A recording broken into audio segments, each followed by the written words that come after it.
Hey guys, Dallas here from Dunn Watson. Just showing you today an assembly video of one of our economy drawers. So I've just laid out everything that you will receive if you were to order one. Let's put it on the table over here. So you've got your carcass and you have your drawer. This is all laser cut, folded and welded here in our workshop in Brisbane.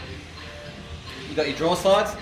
I like to always put the left on the left and the right on the right. Just makes it easier to remember what goes with what when you're putting it together. Obviously you have your spring bolt, which I'll run through in a minute, and you have your grab handle and your nuts and bolts. So when it comes time putting this together, you grab your drawer slide, pull it all the way to full extension. You know you've got a disconnect trigger here, so you pull them apart. As mentioned, these are all laser cut, so everything's going to line up. You've got a hole there, and a hole there. So it'll be a matter of just peeling off that protective film. It's always recommended you leave this on until install time. It's just going to protect from any scratches while you're putting it in or working on it. So as you'll see, pretty straightforward. All the holes will line up, and you'll just be grabbing 3 nuts and bolts, fitting them like so, and tightening them onto the inside of your drawer. With respect to the internal drawer, same deal.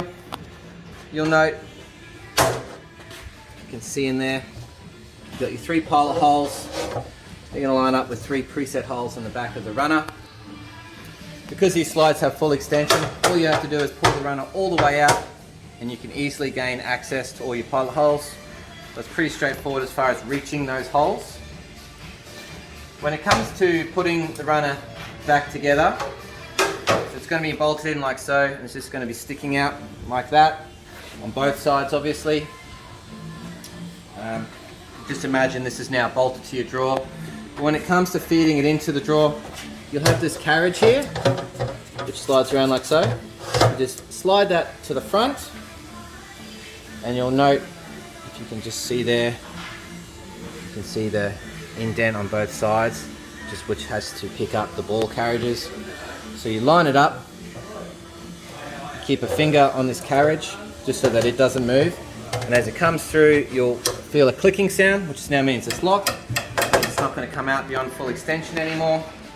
Obviously when that's on both sides, as your final step, it means your drawer will now move in and out as you wish. It's just very straightforward, but I will touch on it anyway. Your handle, you'll note, has concealed fixings, so you can get your Allen key or anything just to pop them open. That's going to expose the mounting holes for these handles, which will line up with the pilot holes on your drawer like so. Same deal, 2 nuts and bolts, tighten it off from the inside. Very straightforward there on that one. And just lastly, once again, you've got your spring bolt, you've got your 4 pilot holes like so. You'll have the necessary nuts and bolts to secure this. When it's closed, this lines up, sits behind the pilot hole for the spring bolt finger here, which is going to keep it closed during transit. So there you have it. All the pieces involved, and just a very simple run through of the assembly required for an economy drawer.